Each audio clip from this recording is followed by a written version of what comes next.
ҳаёти орому осоиштаи мардуми сайёраро зери хатар гузоштани терроризм барои ҳама аён аст. ҳамарӯза шоҳиди он ҳастем, ки дар ин ё он кишвари ҷаҳон актҳои террористӣ содир шуда одамони бегуноҳ қурбон мешаванд. Аммо то ҳанӯз барои баъзе аз афрод оқибатҳои фоҷиабори терроризм бефарқ аст. кормандони мақомоти корҳои дохилии вилояти Суғд дар натиҷаи коркарди хабарҳои оперативӣ ҳамин гуна як ҳолати гаравидан ва азогии сокинони ноҳияи шаҳри Навро ба иттиҳоди ҷиноии ҳаракати исломии Ӯзбекистон ошкор намуданд.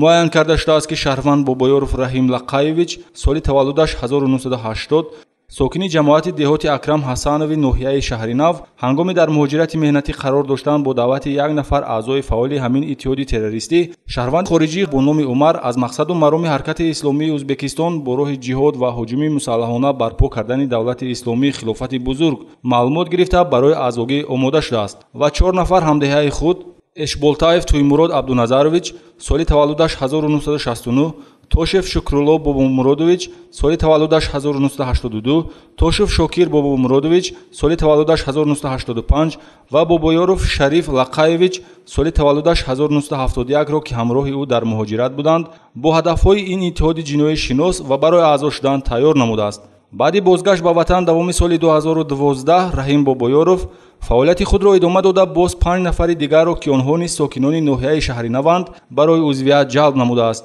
миёни ин 5 нафар собиқ имомхатиби масҷиди ҷомеи Худоёрхони ҷамоати деҳоти Акрам Ҳасанови ноҳия Халилов Икром Холиқович соли таваллудаш 1973 бо тахаллуси Домулло Икром, ки он вақт дар ҳамин вазифа фаъолият дошт, мебошад, ки новобаста аз доштани дониши динӣ шомил гаштааст. ҳолон ки номбурда саводи исломӣ дошта, дар курси чоруми бахши ғоибонаи Донишгоҳи исломии Тоҷикистон таҳсил мекунад ва хуб медонад, ки дини ислом ҳеҷ гоҳ ҷангу хунрезӣ ва тафриқаандозиро тарғиб намекунад. баъди омодагиҳо ва пайдо кардани тарафдорон соли 2013 Раҳим Бобоёров хоҷаи хориҷии худро ба Тоҷикистон даъват ва бо баргузории ҷамъомадҳо дастҷамъона ҳама дар ҳузури ӯ қасам ёд карда шомили иттиҳоди террористии ҳаракати исломии Ӯзбекистон мешаванд. дар ҳамин ҷамъомади хоса Икром Халилов амири ҷамоати мазкур дар ноҳияи шаҳри Нав таъин гардида уҳдадор шудааст, ки фаъолияти иттиҳодро тарғиб ва тарафдорони дигарро пайдо намояд. ҳамчунин барои дастгирии молии иштирокчиёни амалиётҳои ҷангии давлатҳои Сурия, Ироқ ва Афғонистон аз ҳисоби азошудагон ҷамъоварии маблағи пулӣ вазифадор мешавад.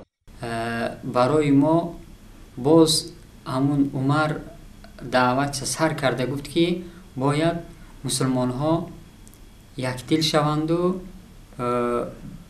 ба як кас итоат кунанду як гирбон сар бароварда кор кунанд.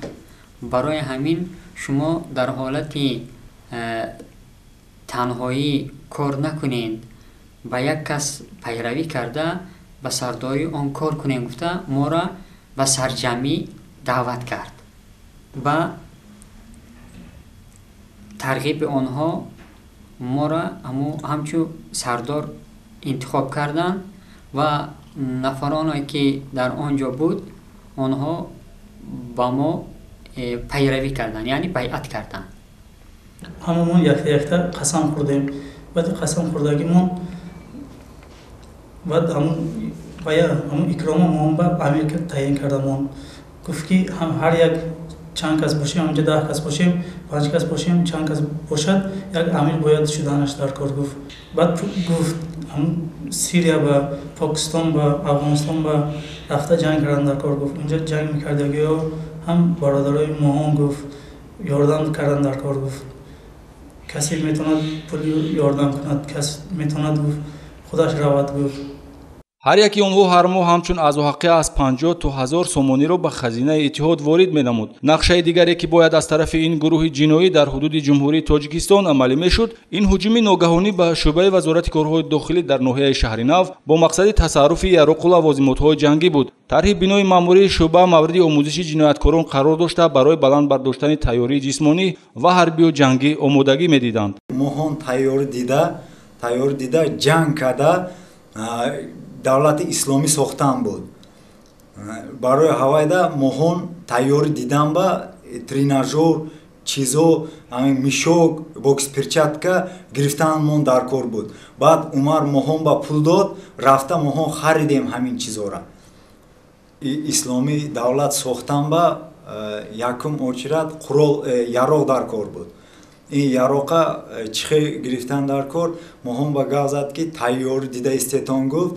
баъд гав мезанам гуфт, отдели Шаҳринав мезанетон гуфт, баъд отдели Шаҳринав яроқоша мегиретон гуфт, ҳамихел яроқдор шуда меистетон гуфт. барои расидан ба ин ҳадаф пешвои хориҷии гурӯҳ Умар ба Домулло Икром ва Раҳим маблағи пулӣ дода харидорӣ кардани таҷҳизотҳои варзиширо талаб мекунад, то ин ки ҳайати гурӯҳ машқу тамрин карда обутоб ёбанд.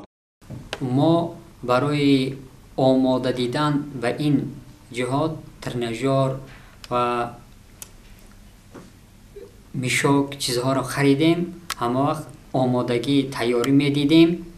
агар ягон амре шавад ба ҳамун амр итоат мекардем ва барои мо гуфта буд ки агар кае ки амр шавад ба табару силоҳҳои дастӣ ба адили Шаҳринав ҳуҷум карда яроқи онҳоро мегирифтем. бо баргузории чорабиниҳои оперативӣ кормандони милитсияи вилояти Суғд ин ҳадафҳои ҷиноиро пешгирӣ карда 10 нафар сокини ноҳияи Шаҳринавро дастгир карданд. ҳамчунин шахсияти Умар, он нафаре ки дастгиршудагонро ба ҳаракати исломии Ӯзбекистон шомил намудааст, муайян гардидааст ки шаҳрванди хориҷӣ мебошад. аз рӯи далели мазкур бо моддаи 187 кодекси ҷиноӣ парванда оғоз карда шудааст. пазирифтани андешаҳои ифротгароёна ин нафаронро барои хиёнат кардан ба ватан раҳнамоӣ кардааст ки оқибати он нороҳатиҳои зиёд дошта ба амнияти ҷомеа таҳдид мекунад.